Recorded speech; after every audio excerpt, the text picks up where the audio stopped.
TunePocket.com. છોકરાઓ આપણે આગળ વધીએ. લાસ્ટ વિડીયોની અંદર આપણે અધિશોષણની ક્રિયાવિધિ અને તેના પ્રકારો વિશે સમજ્યા હતા. મીન્સ કે ભૌતિક અધિશોષણ શું છે, રાસાયણિક અધિશોષણ શું છે, તેના વિશે ઇન્ફોર્મેશન મેળવી હતી અને બહુ મોસ્ટ ઇમ્પોર્ટન્ટ ક્વેશ્ચન છે.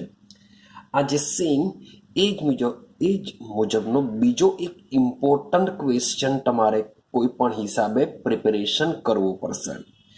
અને એક ક્વેશ્ચન છે આપણો અધિશોષણ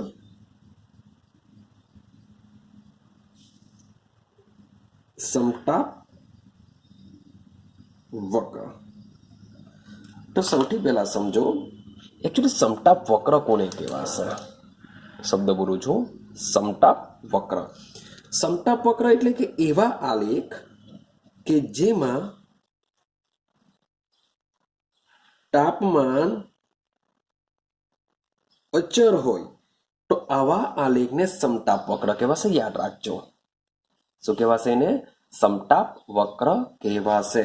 કે જે પણ તમારો પ્રયોગ હશે એ પ્રયોગમાં જો તાપમાન અચર રાખીને પ્રયોગ કરવામાં આવતો હોય અને એનો જે આલેખ દોરવામાં આવે છે તેને શું કહેશું આપણે? સમતાપ વક્ર કહેશું. હવે અધિશોષણ શું છે? એને અધિશોષણનો મતલબ શું થશે? મારી પાસે એક અધિશોષક હશે, મારી પાસે એક અધિશોષિત હશે.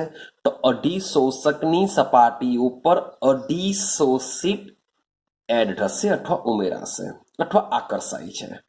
તો એ ઘટનાને આપણે અધિશોષણ કહીએ છીએ.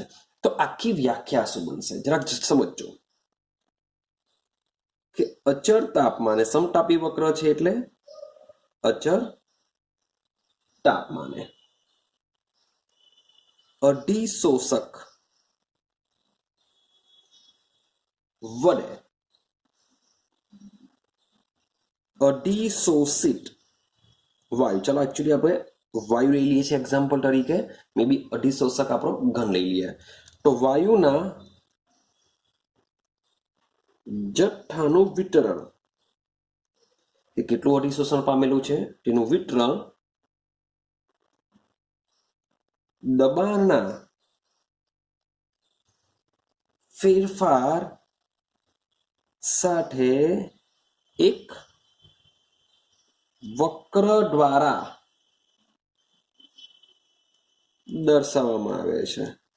દર્શાવાય છે જેને અધિશોષણ સમતાપ વક્ર કહે છે.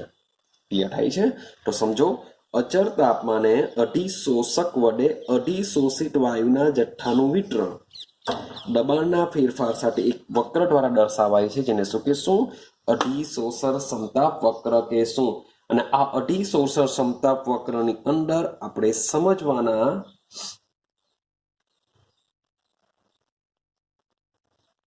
ફ્રુનલિચ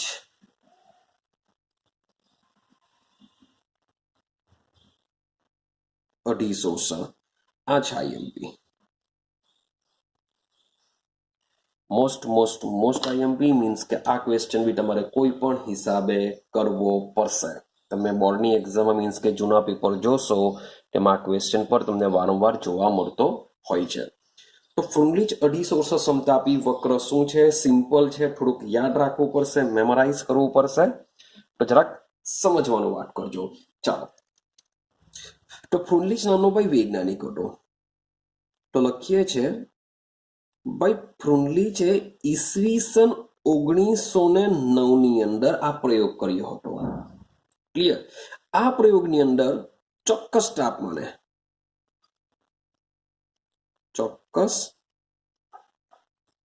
તાપમાને એણે એક અધિશોષક લીધો. હવે અધિશોષક લેશે તો તમે આપણે આઈડિયા આવે, અગર ભણીને આવ્યા છે, આપને આઈડિયા છે કે એનું જે દર છે એ ચોક્કસ રહેવું પડશે. કારણ કે એનું જો સંપર્ક સપાટીનું ક્ષેત્રફળ બદલાઈ જશે તો પણ અધિશોષણ બદલાઈ જશે. માટે હું જે અધિશોષક લેવા એ પણ કેવો લેવા?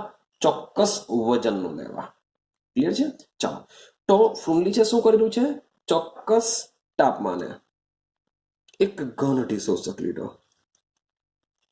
ઘન અધિશોષક ના એકમ દર વડે મીન્સ કે ઘન 250 શું કરશે? એની સપાટી ઉપર 250 સીટને આકર્ષણ કરશે.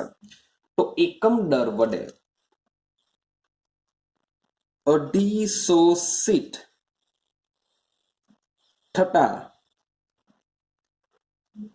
વાયુના 250 સીટ થતા વાયુ 250 સીટ થતા વાયુ અને શબ્દ બોલું છું દબાણ. યાદ રાખજો, અહીંયા દબાણ છે એટલે 100% અહીંયા વાયુ આવવો જોઈએ, કારણ કે ઘન અને પ્રવાહી પર દબાણની અસર થતી નથી. માટે 250 સીટ તરીકે શું લેશું? આપણે વાયુ લેશું, તો જ દબાણનો આપણે આલેખ દોરી શકીશું. તો ચોક્કસ તાપમાને ઘન 250 સીટના એકમ દર વડે 250 સીટ વાયુ અને દબાણ વચ્ચેનો સંબંધ આપ્યો. અને આ જે સંબંધ છે એ નીચે મુજબ છે. ચાલો લખતો નથી, સમજતા જજો. આ જે સંબંધ છે શું છે? નીચે મુજબ આપવામાં આવ્યો. શું છે સંબંધ? સમજો. તો ફ્રુન્લિચનું ગાણિતીય સમીકરણ, એના પરથી સંબંધ આપ્યો x by m is equal to k into p raise to 1 upon n. યાદ રાખજો આ સૂત્ર. ફ્રુન્લિચનું 250 શોષણનું આ સૂત્ર છે. x by m is equal to k into p raise to 1 upon n. હવે આ સૂત્ર લખ્યા બાદ પહેલા તો n ની વાત કરી દઉં. જે n ની વેલ્યુ હોય છે એ n ની વેલ્યુ બાય 1 કરતા કેવી હોય છે? મોટી હોય છે. 1 કરતા મોટી હોય છે. હવે આ સૂત્રની અંદર શું આવેલું છે તે બધી વસ્તુ તમારે લખવાની છે. ચાલો જોજો કે જ્યાં x એ 250 સીટ વાયુનું દર, x શું છે? 250 સીટ વાયુનું દર, તથા m એ તો આપણે અગાડી ઓલરેડી લખીને જ આવ્યા છે. m શું છે? 250 શોષકનું દર. રેડી? x બાય m જોજો, x બાય m. હવે x બાય m શું છે? તો આપણો જે 250 શોષક છે એ 250 શોષકની સપાટી ઉપર કેટલો વાયુ 250 સીટ થયો છે તો એનું પ્રમાણ દર્શાવશે. એટલે કે x બાય m નો જે ગુણોત્તર છે એ સમજો 250 શોષણનું પ્રમાણ દર્શાવશે. શું દર્શાવશે? 250 શોષણનું પ્રમાણ દર્શાવે છે. યાદ રાખજો, આપણે લખી કરીએ ખાલી એટલું જ. 250 શોષણનું પ્રમાણ, અથવા તો લખી શકો કે ઘન 250 શોષક ઉપર 250 સીટ થતા વાયુનું 250 શોષણનું મૂલ્ય x બાય m દર્શાવે છે. ક્લિયર? ચાલો ત્યાર પછી બાય 100% p નો મતલબ શું થશે? દબાણ દર્શાવે છે. અને k અને જે n છે એ k અને n શું છે ભાઈ? અચળાંકો છે. જે યાદ રાખજો, એ બંને શું છે? અચળાંકો છે. જે એક તો તાપમાન આપણે અચળ રાખેલું છે એટલે કે તાપમાન, તથા 250 શોષક અને 250 શોષિત ના સ્વભાવ ઉપર આધાર રાખે છે. 250 શોષક અને 250 શોષિતના શું કરશે? સ્વભાવ ઉપર આધાર રાખે છે. ચાલો, તો મીન્સ કે સૂત્ર લખી દીધા બાદ એની અંદર કઈ કઈ વસ્તુ આવેલી છે તે બધી તમારે શું કરવાની છે? લખી દેવાની છે. હવે સમજો કે આ જે સંબંધ છે એને આપણે વક્ર તરીકે રજૂ કરવાના છે, કારણ કે સમતાપ વક્ર છે. તો અને માની લો કે સમીકરણ નંબર આપણે 1 આપી દઈએ. તો સમીકરણ 1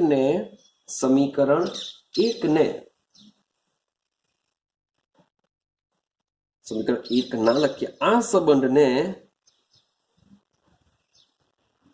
વક્ર તરીકે આપણે રજૂ કરી શકાય છે. ચલો રજૂ કરી શકાય છે. સમીકરણ 1 નું આ જે સંબંધ છે એને આપણે શું કરી શકીએ? વક્ર દ્વારા રજૂ કરી શકીએ છીએ. એના માટે શું કરવું પડશે? તો એના માટે x/m વર્સિસ p નો આલેખ દોરવો પડશે. શું કરવું પડશે? આપણે x/m વર્સિસ p નો આલેખ દોરવો પડશે.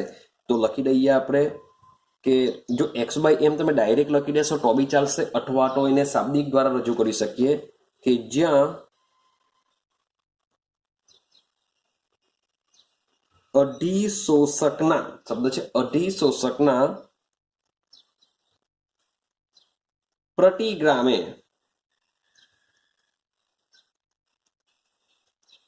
અધિશોષિત વાયુના દરનો, એટલે કે આ દર્શાવે છે x/m કે જ્યાં અધિશોષકના પ્રતિગ્રામે અધિશોષિત વાયુના દરનો દબાણ વિરુદ્ધ આલેખ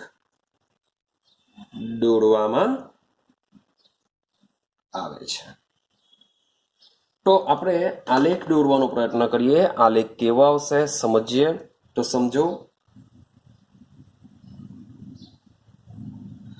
અહીંયા છે મારી પાસે x/m,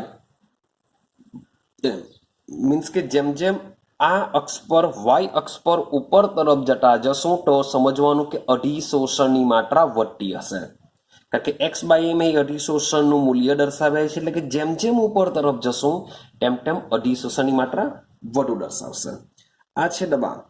x અક્ષ પર જેમ જમણી બાજુ જશું તેમ તેમ દબાણનું મૂલ્ય વધતું જશે. તો જોઈએ દબાણની અસર શું થશે અધિશોષણ ઉપર, સમજવાનો પ્રયત્ન કરીએ.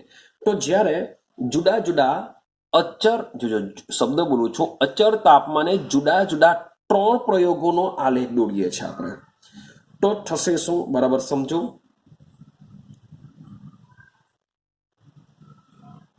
એક આ રીતનો આલેખ આપેલો છે, એક આ રીતનો આલેખ છે અને એક આ રીતનો આલેખ છે. તો આ જે આલેખ છે એ આલેખ જુદા જુદા તાપમાને કરવામાં આવ્યા છે. હવે સીધી સિમ્પલ વસ્તુ છે, આ ભૌતિક અધિશોષણની જેમ વિચારો કે જેટલું તાપમાન નીચું હોય એટલું જ અધિશોષણ કેવું થવાનું? વધારે થવાનું. તો એનો મતલબ એમ થાય કે આ જે સૌથી ટોપ ઉપર જે આલેખ છે કે જેમાં અધિશોષણ વધારે માત્રામાં થયું હશે તેનું 100% દબાણ આ બંને પ્રયોગ કરતા કેવું હશે? ઓછું હશે. તો માની લો કે અહીંયા હું T1 લઈ લઉં, આ કોઈ તાપમાન T2 લઈ લઉં, આ કોઈ તાપમાન હું T3 લઈ લઉં છું. તો અલગ અલગ તાપમાન છે.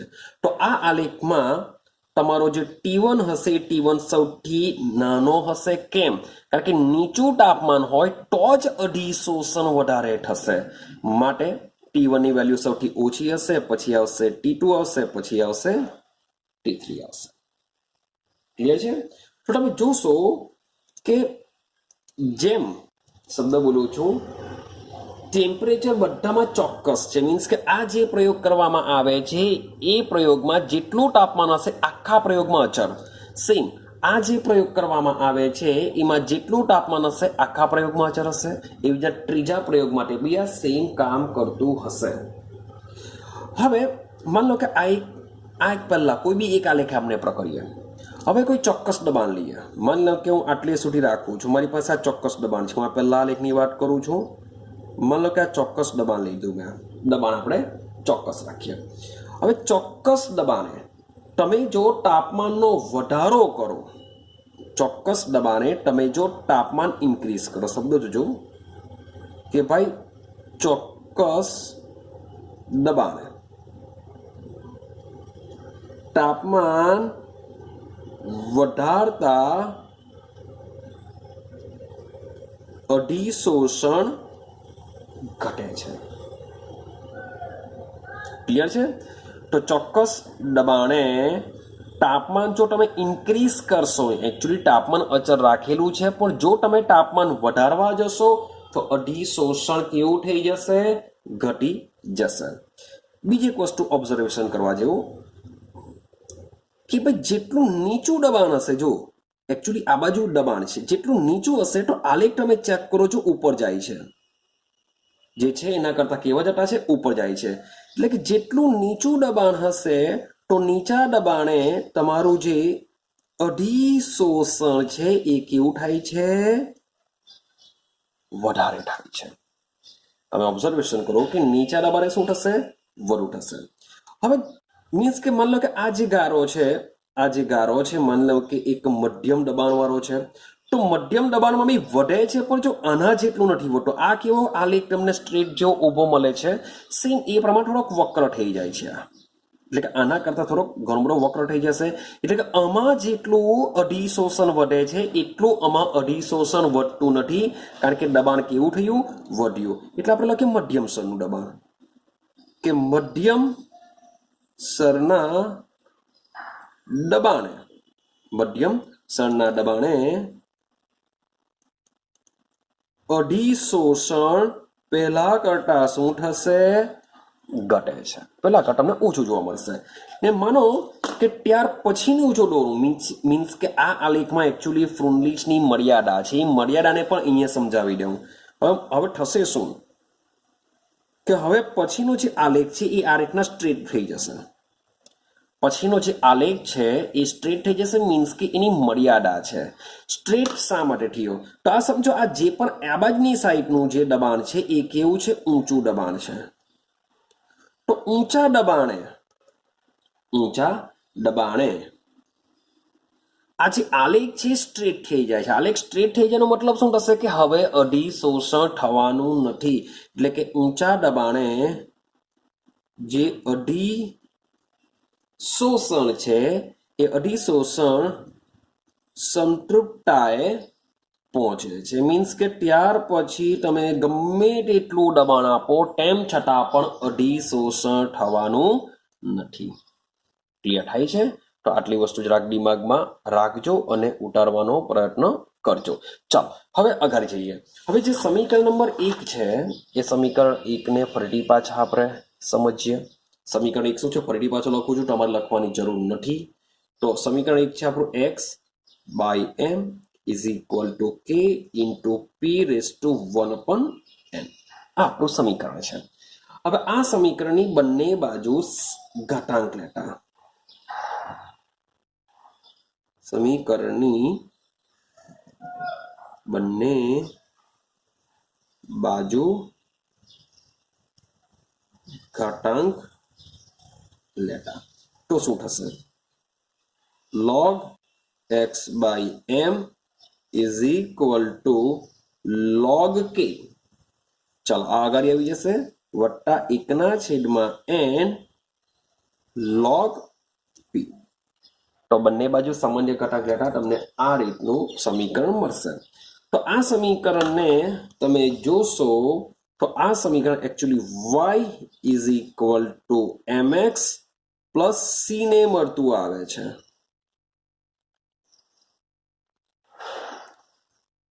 આ જે સમીકરણ છે એ y is equal to mx plus c ને મળતું આવે છે. અને y is equal to mx plus c એ કેવું છે, સીધી રેખાનું સમીકરણ છે. એનો મતલબ એમ થાય કે આપણે જો કોઈ અધિશોષક ઉપર અધિશોષિત વાયુ થાય છે, એટલે કે વાયુનું અધિશોષણ થાય છે, એને મારે સમજવું છે કે ભાઈ આ જે અધિશોષણ છે એ ફ્રુન્લિચ અધિશોષણને અનુસરે કે નહીં અનુસરે, તેના માટે આપણે log x/m વિરુદ્ધ log p નો આલેખ દોરવો પડશે. ચાલો એ પણ આલેખ દોરીએ આપણે, કે કોઈ પણ અધિશોષણ ફ્રુન્લિચ અધિશોષણને અનુસરે કે નહીં અનુસરે તેના માટે આપણે શું કરવું પડશે, આલેખ દોરવો પડશે, જે log x/m વિરુદ્ધ log p નો મારે આલેખ દોરવો પડશે. હવે આ આલેખ એકચ્યુઅલી સીધી રેખાના સમીકરણને મળતું આવે છે.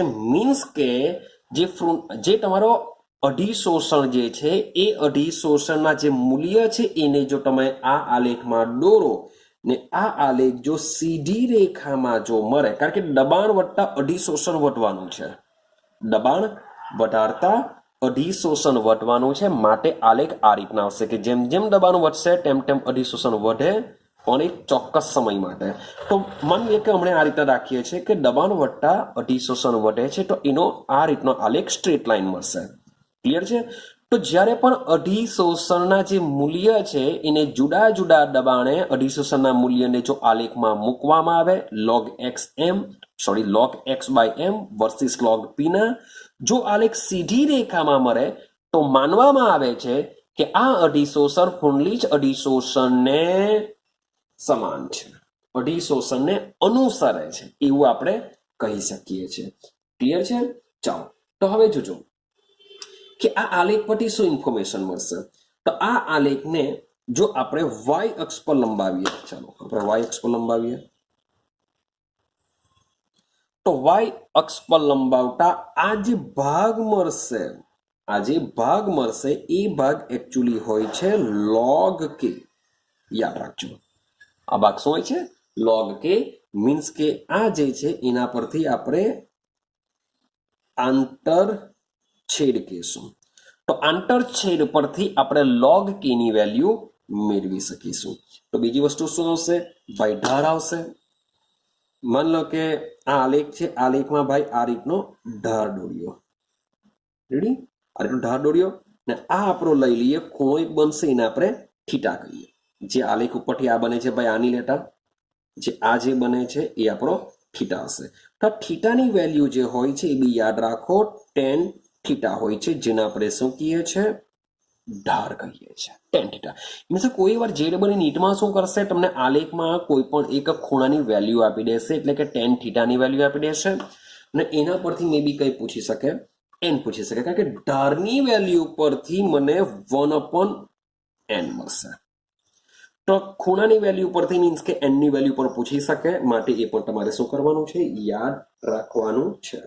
તો tan theta is equal two ઢાળ ઇઝ ઇક્વલ ટુ 1/n, એટલે કે આલેખ પરથી મને ઢાળની વેલ્યુ મળશે, જેના પરથી હું n ની વેલ્યુ શોધી શકું છું. ક્લિયર છે? ચાલો તો આ આલેખ બી મીન્સ કે થોડોક દિમાગમાં તમારે રાખવાનો છે.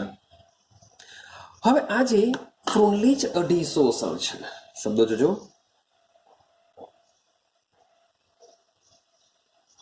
જે ફ્રુન્લીચ અધિશોષણ છે એ આશરા પદ્ધતિને અનુસરે છે.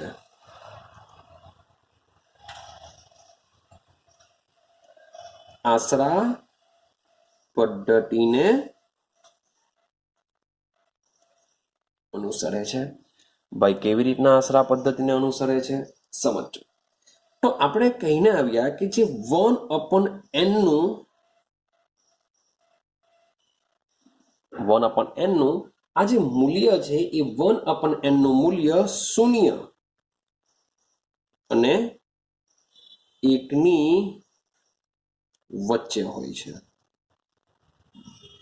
1/n નું મૂલ્ય શું હોય છે? 0 અને 1 ની વચ્ચે હોય છે. મોટે ભાગે એ લોકોનો જે પ્રયોગ દ્વારા જે સંભવિત વિસ્તાર હોય છે એ આપવામાં આવ્યો હોય છે 0.5 થી સોરી ફોર ધેટ 0.1 થી લઈને 0.5 સુધીનો એ લોકો વિસ્તાર આપતા હોય છે. તો તેમ છતાં બી 0 થી 1 ની વચ્ચે હોય છે, જે આપણે સમજવાનો પ્રયત્ન કરીએ. સમજો કે આપણે એક સૂત્ર લખીએ સેમ પાછું કે x by m is equal to k into p raised to 1/n.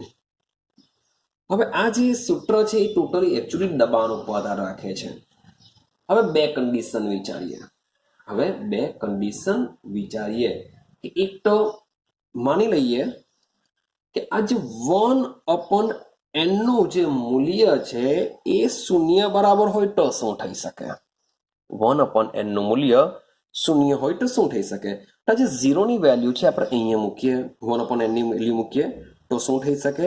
તો x by m is equal to k into p raised to 0, અને p raised to 0 નો મતલબ શું થાય? 1. માટે x by m is equal to k થઈ જશે. એટલે કે તમને x by m is equal to અચળાંક મળશે. તો તો આનો મતલબ એમ થાય કે 1/n ઇઝ ઇક્વલ ટુ 0 હોય તો તમારું જે અઢી શોષણ છે એ દબાણથી કેવું થઈ જશે? સ્વતંત્ર થાય છે. દબાણથી શું થઈ જશે? સ્વતંત્ર થઈ જશે. હવે બીજું કે માની લઈએ કે 1/n is equal two value 1 લઈએ તો શું થઈ શકે? તો પોસિબિલિટી જો આ લઈએ તો x/m is equal to k into p raise to 1/n ની જગ્યા હું 1 લઈ લઉં તો આના પરથી x/m is equal to k into p, એટલે કે k ને કાઢી નાખું એનો મતલબ શું થઈ જશે? તો ભાઈ x/m ચલે છે p. તો આનો મતલબ એમ થાય કે જે અઢી શોષણ છે એ અઢી શોષણ દબાણના સમપ્રમાણમાં છે. તો આ જે બંને શરતો છે એને પ્રયોગની દ્રષ્ટિએ જોવા જઈએ તો બંને સાચી ઠરશે. બંને સાચી ઠરશે મીન્સ કે જ્યારે અઢી શોષણમાં દબાણ વધારવામાં આવે છે ત્યારે તમે આ જ આલેખમાં જોશો કે જેટલું દબાણ વધારીશું એટલું અઢી શોષણ વધશે. પણ ક્યાં સુધી? તો એની બી એક મર્યાદા છે, મેં તમને કીધેલી છે. આલેખમાં મેં તમને થોડુંક એક્સ્ટ્રા એડ કરીને આપેલું હતું કે એક સમય એવો આવશે કે ત્યાર પછી તમે દબાણ વધારો તો અઢી શોષણ દબાણથી સ્વતંત્ર બની જાય, કારણ કે જેટલી સપાટી હશે એ સપાટી જો 250 સીટ વડે સંપૂર્ણ ભરાઈ જાય પછી ગમે તેટલું પ્રેશર આપો તેમ છતાં વાયુ ઘન ઉપર 250 શોષણ પામવાનો નથી. તો એની મર્યાદા શું છે? તો જે પ્રાયોગિક સમતાપ એટલે કે પ્રયોગ દ્વારા જે આલેખ મળ્યો છે પ્રાયોગિક સમતાપ છે એ સમતાપ રેખા હંમેશા ઊંચા દબાણે સંતૃપ્તતા મેળવે છે. 100%ની વાત છે કે જેટલું દબાણ તમે વધારે રાખશો એટલું તો સંતૃપ્ત થઈ જ જવાનું, ને સંતૃપ્ત થઈ ગયા બાદ એ સ્ટ્રેટ લાઈન મળી જશે. પણ તમે ફ્રુન્ડીચનો જે સમતાપ જોશો તો ફ્રુન્ડીચના સમતાપ રેખાથી આ વસ્તુ સમજાવી શકાતું નથી. મીન્સ હું તમને આલેખ બતાવું કે એકચ્યુઅલી એના તમે આલેખ તમે બુકમાં જોશો તો બુકમાં એકચ્યુઅલી અહીંયા સુધી જ આપેલું હશે, પછી આ તો મેં મારી રીતના લંબાઈને સ્ટ્રેટ લાઈન કરેલું છે. એની મર્યાદા છે. મીન્સ કે ફ્રુન્લીચના આલેખ વડે આ વસ્તુ આપણે સમજી શકતા નથી કે ખૂબ જ ઊંચા દબાણે ફ્રુન્લીચ સમતાપ વક્ર કેવો થઈ જશે? સંતૃપ્તતા મેળવે છે, જે ફ્રુન્લીચ સમતાપ રેખાથી સમજાવી શકાતું નથી. એટલે કે આ જે સિદ્ધાંત છે એ સિદ્ધાંત ઊંચા દબાણે કેવો થાય છે? નિષ્ફળ નીવડે છે. બસ આટલી વસ્તુ તમારે દિમાગમાં ફિક્સ રાખવાની છે. તો બહુ મજાની થિયરી છે આ ફ્રુન્લીચ અઢી શોષણ, ને ખૂબ જ ઇઝી છે, કંઈ બહુ ધાર મારવા નથી. બસ થોડાક 4 થી 5 લાઈન એના માટે યાદ રાખવાની હોય છે. ક્લિયર છે? ચાલો તો આજે હવે ફરીથી પાછું એક આવું જ સમજવાનો પ્રયત્ન કરીશું. મીન્સ કે આ જે થિયરી છે એ થિયરી શામાં છે?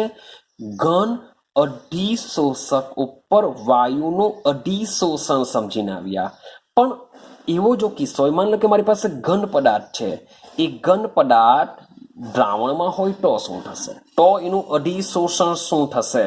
તો આ જે ફ્રુન્લીચ અઢી શોષણ છે એમાં થોડોક આપણે બદલાવ લાવવો પડશે. તો જે દ્રાવણમાં હોય એટલે કે ભાઈ કોઈ ઘન પદાર્થ પ્રવાહીમાં હોય તો એનું જે અઢી શોષણ છે એ કેવી રીતે દર્શાવવામાં આવે છે? તો હવે પછી એને સમજવાનો આપણે પ્રયત્ન કરીએ. અને આજના વિડીયોમાં લાસ્ટ લેક્ચર આપણો હશે અઢી શોષણના અનુપ્રયોગો. તો આ 2 પોઈન્ટ આપણે આજના વિડીયોમાં આજે કમ્પ્લીટ કરવાના છે. અને પછી મીન્સ કે આપણો પહેલો ભાગ આપણો કમ્પ્લીટ થઈ જશે અઢી શોષણ. પછી આપણે સીધા ચાલ્યા જશું ઉદ્દીપન ઉપર, જે આપણા ચેપ્ટરનો બીજો ભાગ છે. કારણ કે આપણું ચેપ્ટર 3 ભાગમાં વહેંચાયેલું છે. પહેલો ભાગ છે અઢી શોષણ, બીજો ભાગ છે ઉદ્દીપન અને ત્રીજો ભાગ છે કલીલો. તો પહેલો ભાગ આપણે આજે કમ્પ્લીટ કરી લેશું. ચાલો તો નેક્સ્ટ પોઈન્ટ છે આપણો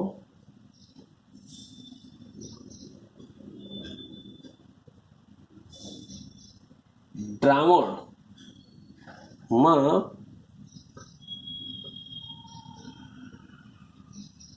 અધિશોષણ.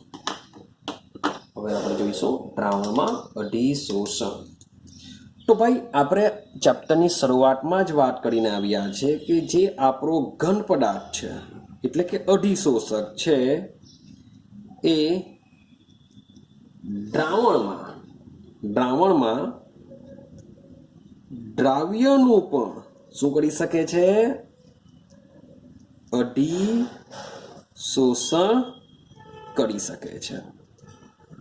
હા કે ના? એવું આપણે ઓલરેડી ખબર છે કે જે આપણો ઘન પદાર્થ છે એ દ્રાવણમાં રહેલા દ્રાવ્યનું અધિશોષણ બી કરી શકે છે. એઝ એક્ઝામ્પલ તરીકે તમે લઈ શકો છો, જેમ કે મારી પાસે એસિડનું દ્રાવણ છે.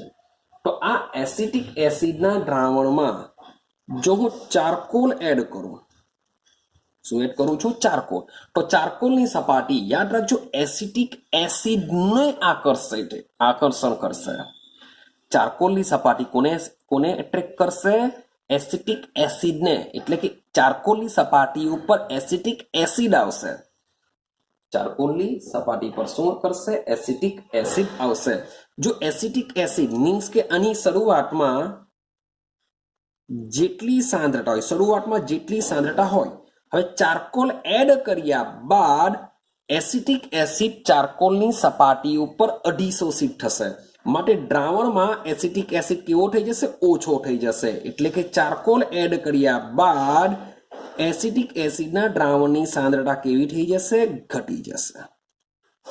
હવે ખબર તો પડવી જોઈએ ને. પ્રયોગ જો આપણે કરીએ કે ઘન પદાર્થ ઉપર તમારા દ્રાવણમાં દ્રાવ્યનું અધિશોષણ થાય છે, એ મારે પ્રયોગ આપણે ઓલરેડી આજના વિડીયોમાં સમજવાનો પ્રયત્ન કરશું, તો એને પછી હું સમજાવું.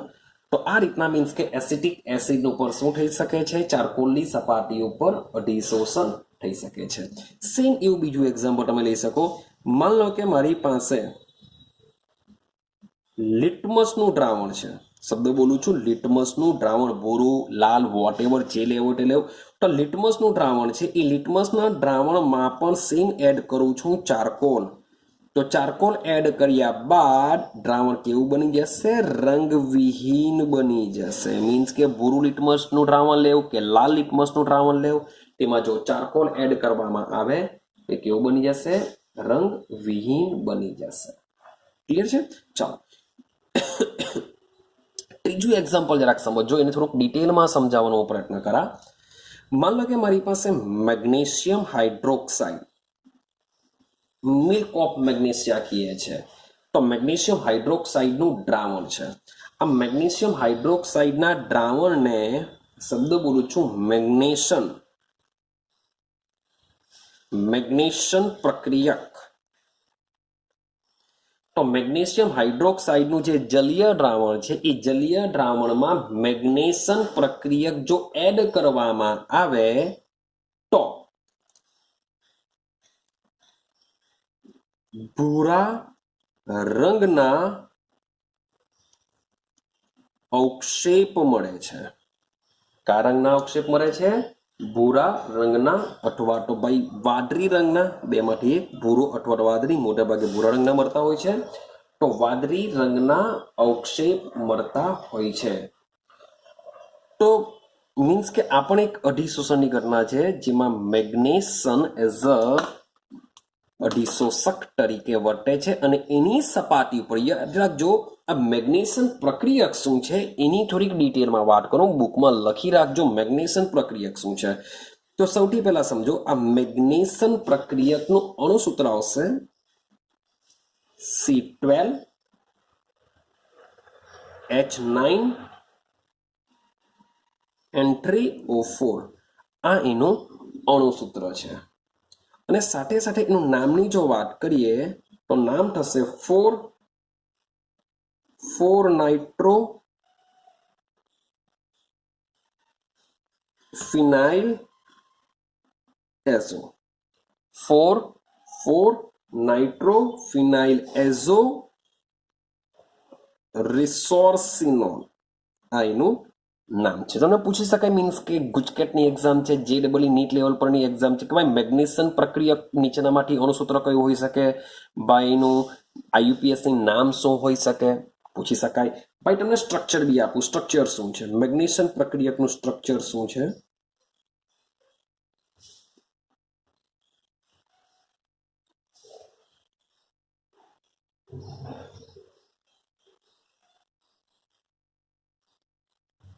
ચાલો સમજો. તો બુકમાં લખવું હોય તો તમે લખી શકો છો. આ રીતનું મેગ્નેશિયન પ્રક્રિયક હોય છે. મે બી કંઈક પૂછાઈ જાય તો તમને કંઈક કામ લાગી શકે. ક્લિયર છે? તો જો 4 નાઇટ્રોફિનાઇલ 1 મીન્સ કે નંબરિંગ આપીએ 1 2 3 4 1 2 3 4 4 નાઇટ્રો આખું સ્ટ્રક્ચર છે ફિનાઇલ. આને કહેવામાં આવશે એઝો. મીન્સ કે જે નાઇટ્રોજન યુક્ત કાર્બનિક સંયોજનો છે જેમાં આ એઝો સંયોજનો વિશે આપણે ડિટેલમાં ભણવાનું છે. ક્લિયર છે? તો 4 નાઇટ્રો ફિનાઇલ એઝો આટલું જે સ્ટ્રક્ચર હોય છે એ મેગ્નેશિયન પ્રક્રિયક માટે જવાબદાર હોય છે. યાદ રાખજો. આને હું છોડી દઉં છું પણ આ જે વસ્તુ છે એ વસ્તુ શાના માટે જવાબદાર હોય છે? મેગ્નેશિયન પ્રક્રિયક તરીકે જવાબદાર હોય છે. આ લાગેલું છે રિસોર્સિનો. ક્લિયર છે? એવું જ એક બીજું સ્ટ્રક્ચર પણ છે. પહેલા આના વિશે વાત કરું શું છે, આનું કામ શું છે. તો યાદ રાખજો કે આ જે મેગ્નેશિયન પ્રક્રિયક છે એ તમારા દ્રાવણમાં રહેલા મેગ્નેશિયમ તત્વની પરખ માટે વપરાય છે. કે મેગ્નેશિયમ હાઇડ્રોક્સાઇડમાં મેગ્નેશિયમ છે તો મેગ્નેશિયન પ્રક્રિયક શું કરશે? મેગ્નેશિયમ સાથે રિએક્શન કરીને ભૂરા રંગના અવક્ષેપ આપતું હોય છે. મીન્સ કે તમારું જે દ્રાવણ છે એ દ્રાવણમાં જો મેગ્નેશિયમ તત્વની હાજરી હોય તો એની પરખ કરવા માટે મેગ્નેશિયન પ્રક્રિયક વપરાય છે. યાદ રાખજો આ જે તત્વોની પરખ માટે તમારું જે દ્રાવણ હોવું જોઈએ આલ્કલી એટલે કે બેઝિક હોવું જોઈએ. તમારું દ્રાવણ બેઝિક હોય તો જ આ મેગ્નેશિયન પ્રક્રિયા કામ કરતો હોય છે. ક્લિયર છે? ચાલો તો આટલી વસ્તુ એક યાદ રાખવાનું હોય છે. બીજું મેં તમને કીધું કે બીજો સ્ટ્રક્ચર બી છે, જરાક સમજજો. બીજું સ્ટ્રક્ચર શું છે એ સેમ આ રીતના દોરું છું. ઓકે, સમજતા જજો.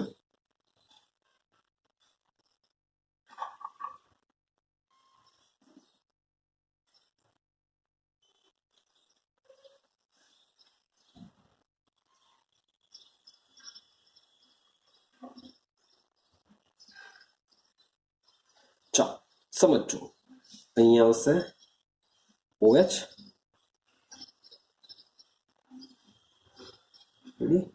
અહીંયા આવશે NO2. તો સેમ આ જે સ્ટ્રક્ચર છે એ સ્ટ્રક્ચર પણ મેગ્નેશિયન પ્રક્રિયક જ કહેવાશે. ચેક કરો, મેં તમને કીધેલું છે. આને જો હું ભાઈ હટાવી દઉં તો આ જે વસ્તુ છે આટલા ભાગથી સિમિલર આવશે જે મેગ્નેશિયન પ્રક્રિયક માટે કામ કરતું હોય છે. તો ભાઈ આના નામની બી વાત કરીએ. આનું નામ શું થશે? ચાલો સમજો. આનું અણુસૂત્ર ભાઈ આની થશે. અણુસૂત્ર બદલાઈ જશે પણ નામ, કારણ કે ચેક જ કરો O4 તો તમે O4 1 2 3 4 જોવા મળે છે. તો આમાં ચેક કરો 2 ને 3 જ O આવેલા છે. ટોટલ કેટલા O છે? 2 અને 3. મીન્સ કે બંનેના અણુસૂત્ર અલગ અલગ છે. તો આનું નામ શું થશે? આનું નામ શું થશે? તો જોજો સેમ 4 નાઇટ્રો ફિનાઇલ એઝો. જે આટલું સ્ટ્રક્ચર છે એ તો as it is same to same રહેવાનું. હવે અહીંયા રિસોર્સિનોલ છે. આને મીન્સ કે તમારા આ પોઝિશન પર બે એક છોડીને એક જો OH લાગેલા હોય તેને આપણે રિસોર્સિનોલ કહેશું. યાદ કરો, ઓક્સિજન યુક્ત કાર્બનિક સંયોજનો ફિનોલ ભણીને આવ્યા હશે તો ફિનોલમાં આ વસ્તુ આવશે. જો નહીં ભણ્યા હશે તો આવશે. ભણીને આવ્યા છો માટે અને આ સ્ટ્રક્ચરને શું કહેવાશે? રિસોર્સિનોલ કહેવાશે. સેમ આ સ્ટ્રક્ચરને કહેવામાં આવે છે નેપ્થોલ.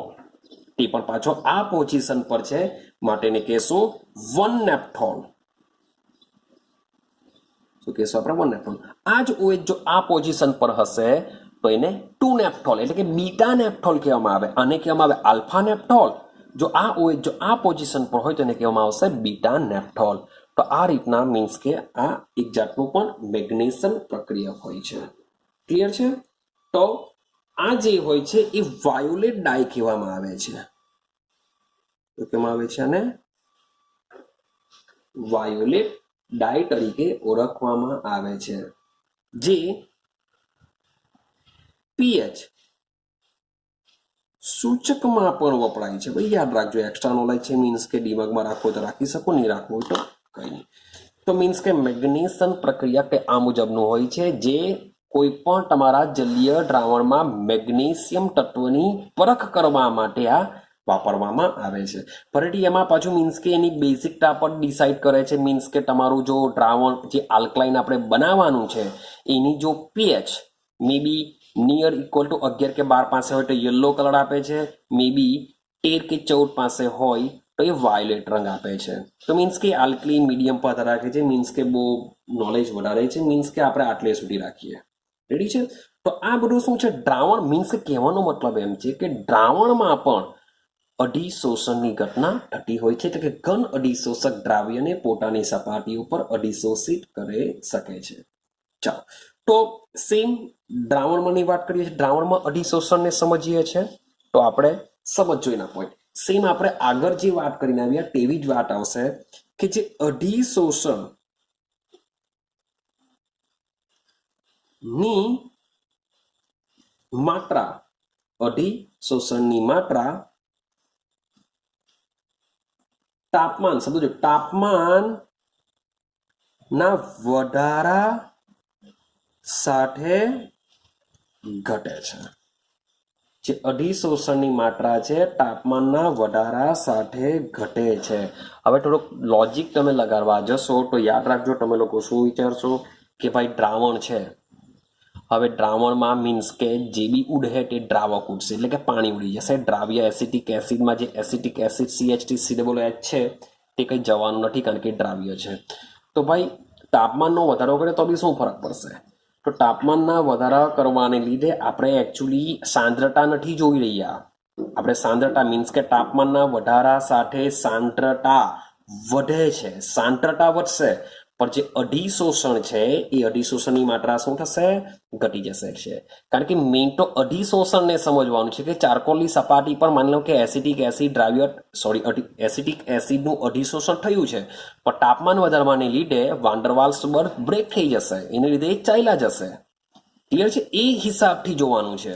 બાકી એવું નહીં વિચારતા કે મારી પાસે દ્રાવણ છે, તાપમાન વધારીએ તો દ્રાવક ચાલ્યો જશે. દ્રાવ્ય તો જેટલો છે એટલો જ અંદર રહેવાનો, પણ એ તો સાંદ્રતાના ટોપિકમાં આપણે કામ કરશે કે તાપમાન વધારતા સાંદ્રતા વધે છે. પણ આપણે અધિશોષણ સમજવાનું છે કે ચારકોલની સપાટી પર એસિટિક એસિડ જો અધિશોષિત પામ્યો હોય, હવે તાપમાન વધારીએ તો નિર્બળ વાન ડર વાલ્સ બળથી આકર્ષાયેલો હોય છે તે બ્રેક થઈ જશે. માટે તાપમાન વધારતા અધિશોષણની માત્રા દ્રાવણમાં પણ શું થશે? ઘટશે. યાદ રાખજો. ક્લિયર છે? ચાલો, બીજો પોઈન્ટ, સેમ પોઈન્ટ છે આ બી, કે માની લો કે આપણે જે પાસે જે અધિશોષક છે, શબ્દ બોલું છું અધિશોષક, તો અધિશોષકની સપાટીનું ક્ષેત્રફળ વધે તો સીધી સિમ્પલ વસ્તુ છે, અધિશોષણ કેવું થશે? વધે. માની લો કે મારી પાસે એક બીકરીમાં નાનો અમથો એક ટુકડો રાખું તો એની કેપેસિટી જેટલી હશે એટલું અધિશોષણ કરશે, પણ એની જગ્યાએ વધારે ચારકોલના જથ્થો નાખું તો એ વધુ અધિશોષણ કરશે. એટલે કે ભાઈ ટુકડો એક નાનો અમથો છે, ટુકડો એક બહુ મોટો છે, તો મોટા ટુકડા દ્વારા અધિશોષણ વધારે થશે. સીધી સિમ્પલ વસ્તુ છે. તો એ પણ ઇઝી પોઈન્ટ છે. ત્રીજો પોઈન્ટ રાખજો કે અધિશોષણની જે માત્રા છે એ માત્રા દ્રાવણમાં રહેલા, શબ્દ બોલું છું, દ્રાવણમાં રહેલા દ્રાવ્યની સાંદ્રતા ઉપર આધાર રાખે છે. તમારું જે અધિશોષણની જે માત્રા છે એ અધિશોષણની માત્રા દ્રાવણમાં રહેલા દ્રાવ્યની સાંદ્રતા પર આધાર રાખે. સમજો એક માની લો કે સમજાવી, માની લો કે મારી પાસે એક બીકર છે, બે બીકર છે. આ બંને બીકરમાં મેં એક સરખો ચારકોલનો ટુકડો નાખેલો છે. રેડી. હવે આમાં મેં લીધેલો છે 1 મોલ એસિટિક એસિડ. આમાં લીધેલો છે મેં 5 મોલ એસિટિક એસિડ લીધેલું છે. હવે એનો મતલબ એમ થાય કે આમાં સાંદ્રતા કેવી છે? ઓછી છે. આમાં સાંદ્રતા કેવી છે? વધારે છે. તો આમાં એસિડિક મીન્સ કે આ બંનેની કેપેસિટી એક સરખી છે. મીન્સ કે મોટો જથ્થો લીધેલો છે તો વધારે શું કરી શકે છે? એસિડિક એસિડના મોલિક્યુલને એબ્સોર્બ કરી શકે છે. હવે આમાં જેટલો એસિડિક હશે એ બધો એસિડિક એસિડ શું કરશે? આની સપાટી ઉપર અધિશોષણ પામી જશે. આમાં પણ સેમ જેટલો એસિડિક એસિડ હશે એટલો બધો અધિશોષણ પામી જશે. પણ બોલો શામાં વધારે પામ્યો હશે?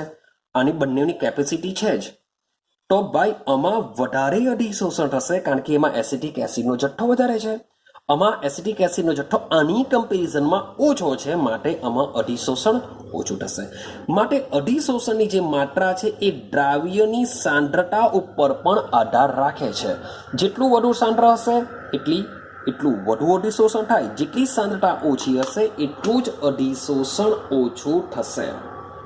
ક્લિયર છે? અને તમારો લાસ્ટ પોઈન્ટ આપણે સમજીએ. લાસ્ટ પોઈન્ટ શું છે કે જે અધિશોષણની જે માત્રા છે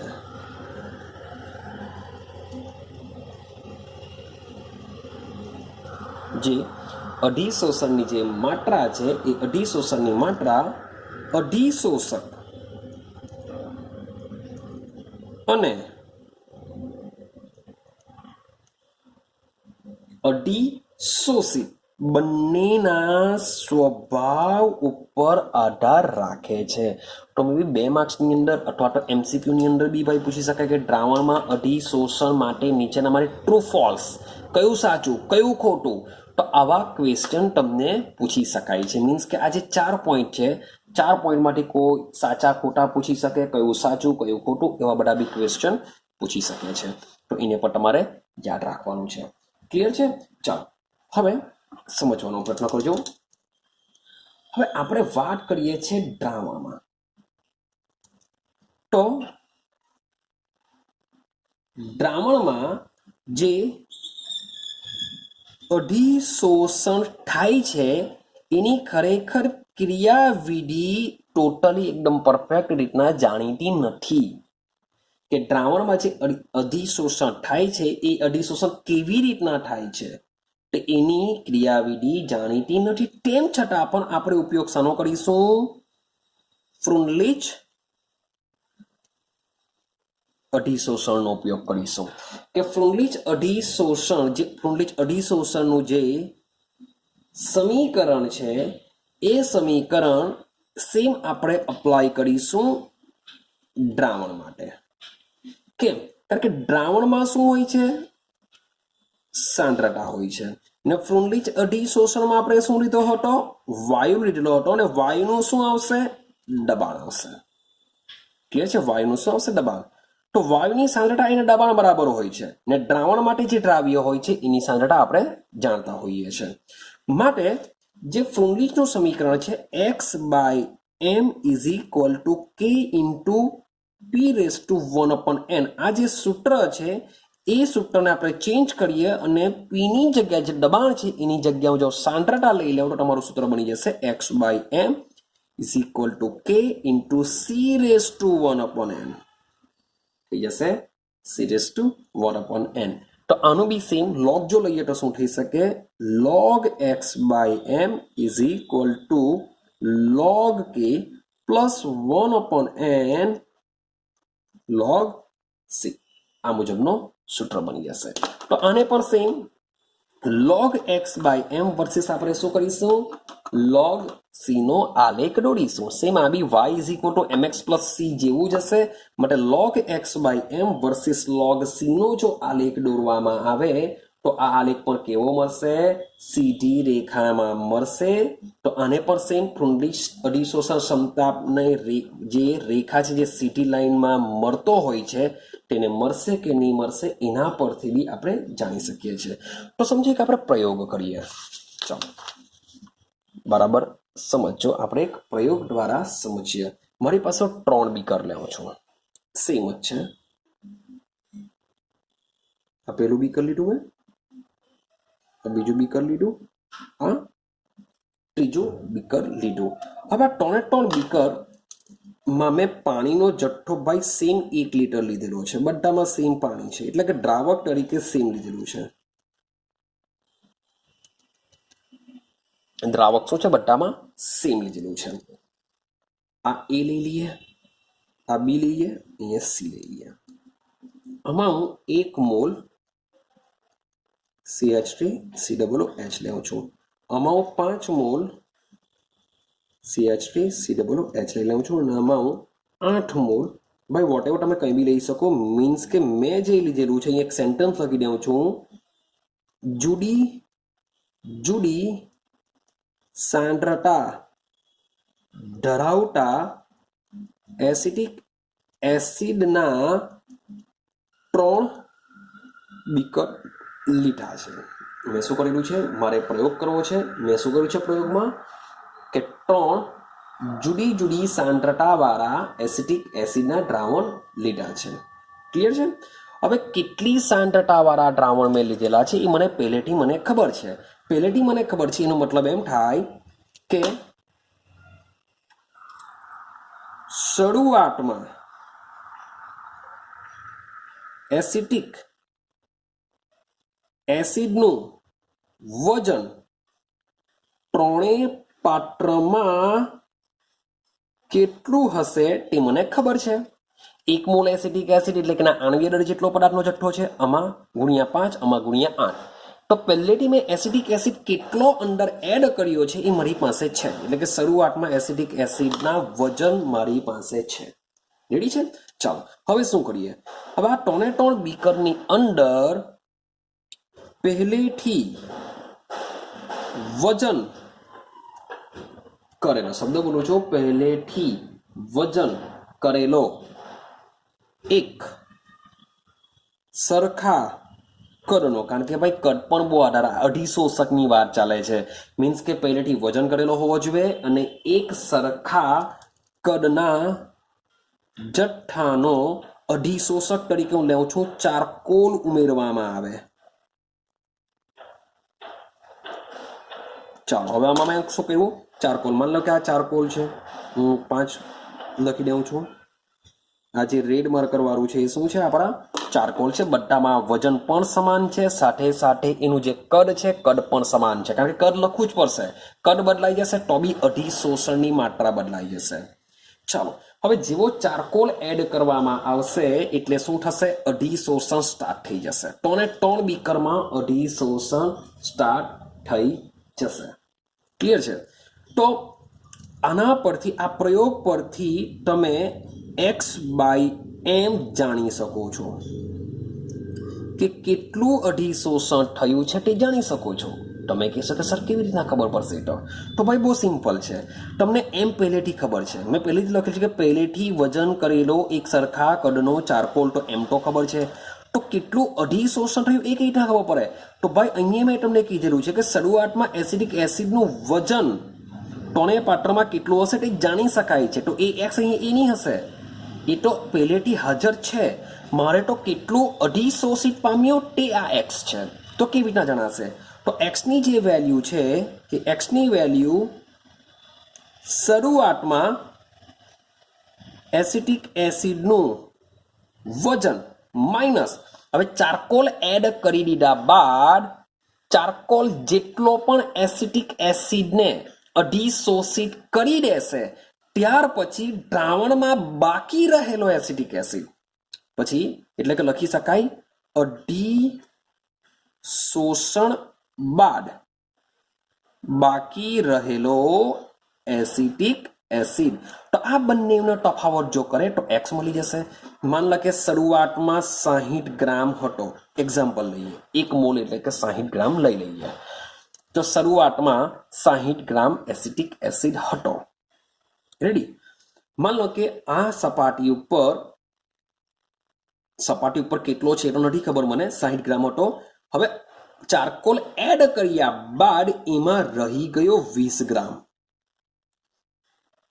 ચારકોલ એડ કર્યા બાદ પછી મેં આમાં એસિટિક એસિડ જાણવાનો પ્રયત્ન કર્યો તો મને કેટલો મળ્યો 20 ગ્રામ. તો શરૂઆતમાં કેટલો હતો 60 ગ્રામ. અઢી શોષણ થઈ ગયા બાદ રહ્યો કેટલો દ્રાવણમાં 20 ગ્રામ. તો ભાઈ કેટલો ગ્રામ ગાયબ થઈ ગયો 40 ગ્રામ. તો એનો મતલબ એમ થાય કે 40 ગ્રામ ક્યાં હશે અઢી શોષકની સપાટી ઉપર હશે. તો આના પરથી તમે x/m જાણી શકો છો. ક્લિયર છે? તો આ રીતના પ્રયોગ દ્વારા તમે શું કરી શકો છો અઢી શોષણ દ્રાવણમાંથી આપણે જાણી શકીએ છીએ. આ રીતના એક નાનો કન્સેપ્ટ મીન્સ કે દ્રાવણમાંથી બી અઢી શોષણ થાય છે એને આપણે સમજી શકીએ છીએ. ચાલો હવે લાસ્ટ પોઈન્ટ છે આજના વિડીયોનો આપણે અને સેમ આજના મીન્સ કે ચેપ્ટરનો જે પહેલો પોઈન્ટ છે પહેલા પોઈન્ટનો કે ભાઈ એ બી મીન્સ કે પૂછી શકાય છે. બહુ સિમ્પલ છે, યાદ રાખવાનું છે તમારે. અઢી શોષણના ઉપયોગો કહી શકો અથવા તો અનુપ્રયોગો. ચાલો કે અઢી શોષણ ક્યાં કામ કરે છે, શું કામ કરે છે એ આપણે જાણવાનો પ્રયત્ન કરીએ. પહેલો પોઈન્ટ છે ઉચ્ચ શૂન્ય અવકાશ ઉત્પન્ન કરવા. ચાલો સૌથી પહેલા જો શૂન્ય અવકાશનો મતલબ શું થાય. માની લો કે મારી પાસે એક પાત્ર છે. આ પાત્રમાં મારે ભાઈ એવી રિએક્શન કરવાની છે કે જેમાં મારે કોઈ પણ વાયુ હોવો ન જોઈએ. તો સૌથી પહેલા શું કરીએ કે આમાં બધા જુદા જુદા વાયુઓ હશે જ. તો એ જુદા જુદા વાયુઓને આપણે શું કરીશું શૂન્ય અવકાશ પંપ સાથે જોઈન્ટ કરીને આ પાત્રને જેટલા પણ વાયુ છે એને કરવાનો પ્રયત્ન કરીશું. તેમ છતાં પણ આ પાત્રમાં થોડા શું હશે વાયુ હશે. તો થોડા વાયુને દૂર કરવા માટે આપણે શાનો ઉપયોગ કરી શકીએ છીએ ચારકોલનો ઉપયોગ કરી શકીએ છીએ. કારણ કે ચારકોલ પોતાની સપાટી ઉપર શું કરશે વાયુનું અધિશોષણ કરશે. તો આ પાત્રમાં જેટલા પણ વાયુ હશે એ વાયુને દૂર કરવા માટે ચારકોલ ઉપયોગી નીવડશે. ક્લિયર છે? તો અધિશોષણનો ઉપયોગ મીન્સ કે શૂન્ય અવકાશ ઉત્પન્ન કરવા માટે અધિશોષણની ઘટના ખૂબ જ કામ લાગતી હોય છે. બીજો પોઈન્ટ સમજો ભાઈ ગેસ માસ્ક. ગેસ માસ્ક શું છે તેને સમજો. તો કોઈક વાર શું કરવામાં આવે તમને આઈડિયા આવતી હશે કે કોઈ વાર ટીયર ગેસ છોડવામાં આવે. ટીયર ગેસ કે એવો ગેસ કે જે આંસુ લાવી દે. કોઈ વાર રંગીન ગેસ છોડવા મીન્સ કે જ્યારે કંઈક કોમી રમફાટ કે કંઈ બી ફાટે મીન્સ કે કંઈક અંદર કંઈક પબ્લિક મીન્સ કે બસ સળગાવશે કંઈ બી સળગાવશે કે ટોરું ભેગું થતું હોય તેને છૂટું પાડવું છે તો આવા ગેસ છોડવામાં આવતા હોય છે. તો જે મિલિટરી વાળા હોય છે એક ચોક્કસ જાતનું માસ્ક પહેરતા હોય છે. એ માસ્ક શું કરશે જે આજુબાજુની જે દૂષિત હવા હોય છે એ દૂષિત હવામાંથી માત્ર ને માત્ર શુદ્ધ હવા જ અંદર આપણા શરીરમાં જતી હોય છે. બાકીની જે અશુદ્ધ હવા છે એ માસ્કમાં એવી મુજબનો ચારકોલ અંદર ભેગો રાખ્યો હોય છે જેથી દૂષિત હવા ઉપર પેલા ચારકોલ ઉપર અધિશોષિત થશે. તો ગેસ માસ્ક સેમ આવું જ હોય છે. એ ગેસ માસ્કમાં પણ શું હોય છે ચારકોલ હોય છે. શું હોય છે ચારકોલ. તો મોટે ભાગે એવું કંઈ જરૂર નથી કે આ કોમી રમખાણ તમે કોલસાની ખાંડ લઈ લો કે અન્ય કંઈ પણ વસ્તુ લઈ લો કે જ્યાં ગાડી દૂષિત હવા ઉત્પન્ન થતી હોય તો જે કોલસાની ખાંડમાંથી જે બધી ઝેરી વાયુ નીકળતા હોય છે તો ત્યાંના કામદારોને આવા ગેસ માસ્ક પહેરાવવામાં આવે છે કે જેથી ઝેરી વાયુ તેઓની બોડીમાં જતો અટકે છે. ક્લિયર છે? તો જે ગેસ માસ્ક છે એ પણ સેમ અધિશોષણના સિદ્ધાંત પર કામ કરતો હોય છે. ત્રીજો પોઈન્ટ સમજો ભાઈ ભેજનું નિયંત્રણ. તો મેં તમને આગળ બી તમને કીધેલું છે કે માની લો કે મારી પાસે કોઈક એવા બહુ મોંઘા ઇલેક્ટ્રોનિક સાધનો છે જે કેમિસ્ટ્રી લેબોમાં કે આપણી સ્કૂલ લેવલ પરની પણ મોટા ઇન્ડસ્ટ્રીની અંદર આવા ઇન્સ્ટ્રુમેન્ટ વપરાતા હોય છે કે હવે આ જે ઇન્સ્ટ્રુમેન્ટ છે એમાં જો ભેજ આવી જાય તો એ બગડી જશે. તો એ ભેજને દૂર કરવા માટે એકચ્યુઅલી વાપરવામાં આવે છે સિલિકા જેલ અને સાથે સાથે બીજું વાપરી શકો તમે એલ્યુમિના જેલ.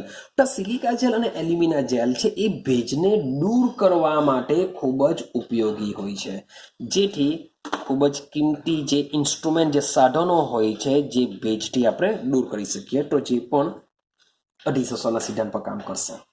ચાલો, ચોથો પોઈન્ટ છે એનો દ્રાવણમાંથી રંગને દૂર કરવો.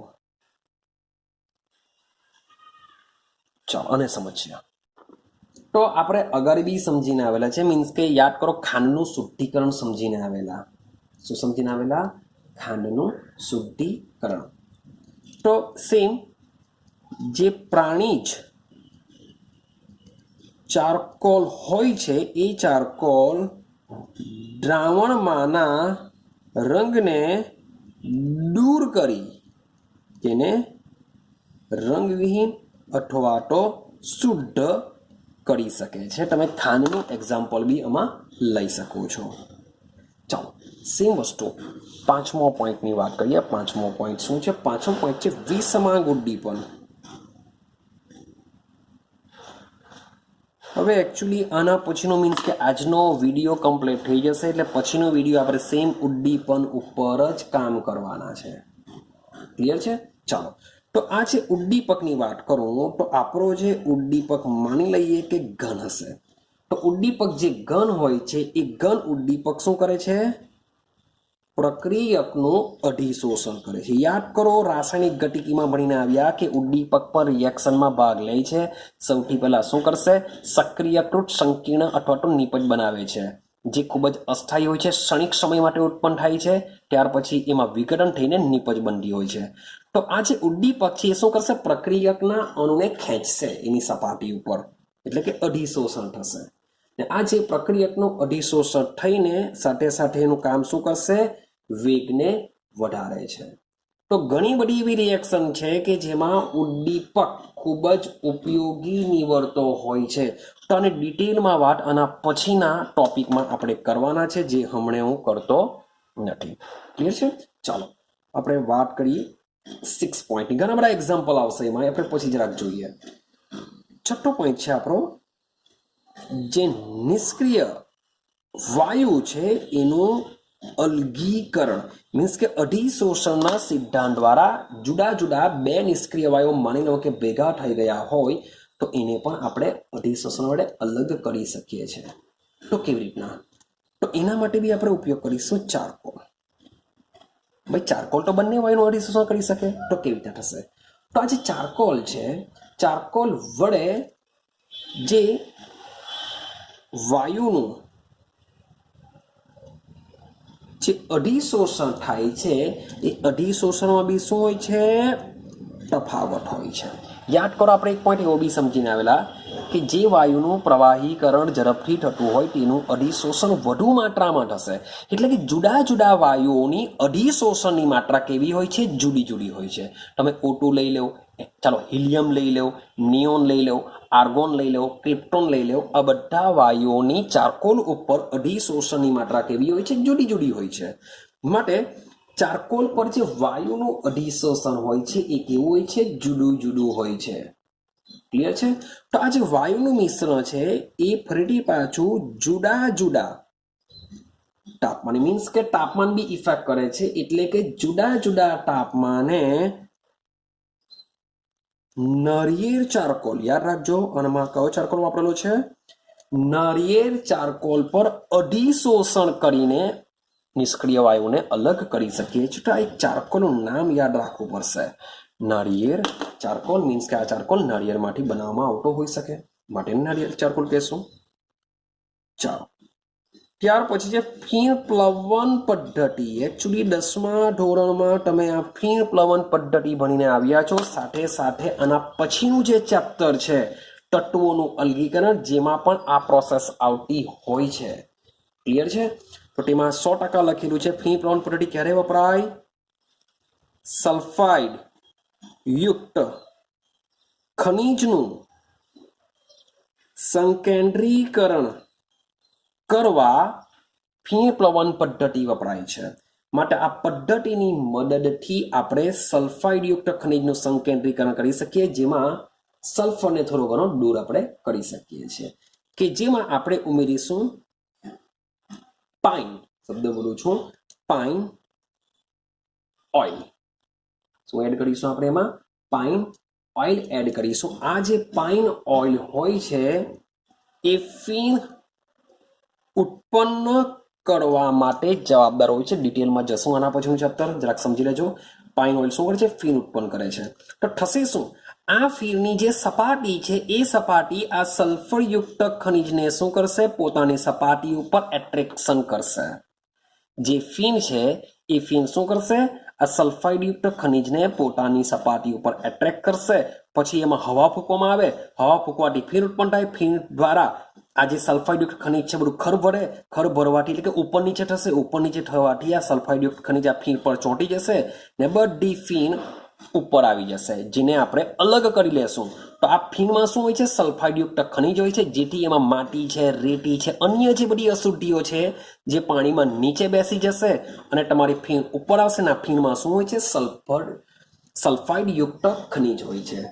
જેથી આ રીતના તમે સલ્ફાઇડયુક્ત ખનિજનું સંકેન્દ્રીકરણ કરી શકો છો, જેમાં પાઇન ઓલ, જેન્થેટ સંયોજનો વગેરે એડ કરીને ફીણ ઉત્પન્ન કરી શકીશું અને એ ફીણની સાથે એની સપાટી ઉપર સલ્ફાઇડયુક્ત ખનિજનું અધિશોષણ થાય અને એ ઉપર લઈ જશે. ક્લિયર છે? તો આ ઘટનામાં પણ શું છે? અધિશોષણનો સિદ્ધાંત સમાયેલો છે. એ પણ યાદ રાખજો. ચલો ત્યાર પછીની વાત કરીએ, નેક્સ્ટ પોઈન્ટની વાત કરીએ. નેક્સ્ટ પોઈન્ટ આપણો શું આવશે? રોગ મટાડવા માટે. શાના માટે? રોગ મટાડવા માટે. રોગ મટાડવા માટે શું કરીએ છીએ? આપણે ઔષધનો ઉપયોગ કરીએ છીએ, એટલે કે દવા આપીએ છીએ. રોગ મટાડવા માટે તાવ આવતો હોય કે શરદી ખાંસી તો આપણે દવા આપીએ છીએ, એટલે આપણે ઔષધો કહીશું. તો આ જે ઔષધો છે એ ઔષધો મીન્સ કે બધા ઔષધોની વાત કરી નથી કરતો, પરંતુ મોટા ભાગના બધા ઔષધો પોતાની સપાટી ઉપર, યાદ રાખજો, પોતાની સપાટી ઉપર જીવાણુને આકર્ષે છે. એનો મતલબ શું થાય? અધિશોષણ કરશે. એટલે કે ઔષધની સપાટી જીવાણુઓને એટ્રેક્ટ કરશે, આકર્ષિત કરશે, ત્યાં એનું અધિશોષણ કરશે અને સપાટી ઉપર આ જીવાણુનો શું થઈ જશે? નાશ થઈ જશે. માટે રોગ મટાડવા માટે પણ અધિશોષણ કામ લાગતું હોય છે. ક્લિયર છે? ચાલો ત્યાર પછીની વાત કરીએ. અધિશોષણ સૂચકો. ભાઈ કેટલાક એવા પણ છે, કેટલાક એવામાં આપણે લેશું ઇયોસિન. યાદ રાખજો, ઇયોસિન લઈ લો, ફ્લોરોસિન. ઇયોસિન અને ફ્લોરોસિન આ બે તમારે યાદ રાખવાના છે, કે જે ઇયોસિન અને જે ફ્લોરોસિન છે આની સપાટી ઉપર સિલ્વર હેલાઇડ સપાટીને ઇયોસિન કે ફ્લોરોસિન વગેરે કેટલાક રંગકો અધિશોષિત કરવાનો ગુણધર્મ ધરાવતા હોય છે, જેને લીધે તે અંતિમ બિંદુએ શું કરી શકે છે? રંગ પરિવર્તન કરી શકે છે. અને તમારો લાસ્ટ પોઈન્ટ છે કોમેટોગ્રાફી વિશ્લેષણ. આઈડિયા હશે, બાયોલોજીમાં બી તમે કર્યું હશે, MSc લેવલ પર કોમેટોગ્રાફીના પ્રેક્ટિકલ બી હોય છે. તો આ જે અધિશોષણની જે ઘટના છે એ પણ કોમેટોગ્રાફી વિશ્લેષણ પર આધારિત હોય છે. મીન્સ કે જેમાં આ પ્રયોગની અંદરમાં પણ અધિશોષણ થતું હોય છે, જે ઉદ્યોગોમાં પણ ખૂબ જ ઇમ્પોર્ટન્ટ ધરાવતું હોય છે. ક્લિયર છે? તો મોટે ભાગે એના જે ઉપયોગો છે એમાં હું તમારી બહુ હેલ્પ નહીં કરી શકું. મીન્સ કે તમારે આને શું કરવા પડશે? મેમરાઇઝ કરવા પડશે, યાદ રાખવા પડશે, પ્રિપરેશન કરવા પડશે. મીન્સ કે 3 માર્ક્સની અંદર પણ અધિશોષણના અનુપ્રયોગો પૂછી શકાય. તો અમે તમને 3 થિયરી કીધી. એક તો મીન્સ કે અધિશોષણના જે પ્રકારો છે ભૌતિક અને રાસાયણિક, તેનો તફાવત આ કોઈ બી હિસાબે કરો. બીજો પોઈન્ટ ફ્રુનલીચ અધિશોષણ કોઈ બી હિસાબે કરો. અને ત્રીજો પોઈન્ટ છે આના અનુપ્રયોગો. જો 3 માર્ક્સમાં પૂછાય તો 6 પોઈન્ટ તમારે લખવા પડશે. તો ઘણા બધા પોઈન્ટો આપેલા છે, 10 પોઈન્ટ આપેલા છે, એમાંથી તમારે 6 પોઈન્ટ યાદ રાખવાના છે. તમે આ જે પહેલો ભાગ વાંચશો, તેમાં સિલિકા જેલ છે, ચારકોલ છે, ખાંડનું એક્ઝામ્પલ લેવ, રંગકનું લેવ, તો એના પરથી તમે લગભગ 3-4 પોઈન્ટો ઓલરેડી બનાવી દેશો. તો થોડા ઘણા મેઇન એનો ટોપિક યાદ રહેવો જોઈએ કે ભાઈ રોગ મટાડવા માટે બી કામ કરે છે, ગેસ માસ્કમાં કામ કરે, ભેજ શોષક તરીકે કામ કરે. તો થોડા ઘણા પોઈન્ટ યાદ રાખી દેશો તો તમે ઇઝીલી આ ક્વેશ્ચન પણ લખી શકો છો. ક્લિયર છે? તો અહીં આપણો જે પહેલો ભાગ છે, ચેપ્ટરનો પહેલો ભાગ અધિશોષણ કમ્પ્લીટ થાય છે. તો હવે નેક્સ્ટ વિડીયોની અંદર આપણે સ્ટાર્ટ કરીશું ઉદ્દીપન, કે ઉદ્દીપનમાં કેવી રીતના સરફેસ કેમેસ્ટ્રી આવેલી છે. તો મળીશું આપણે નેક્સ્ટ વિડીયોની અંદર.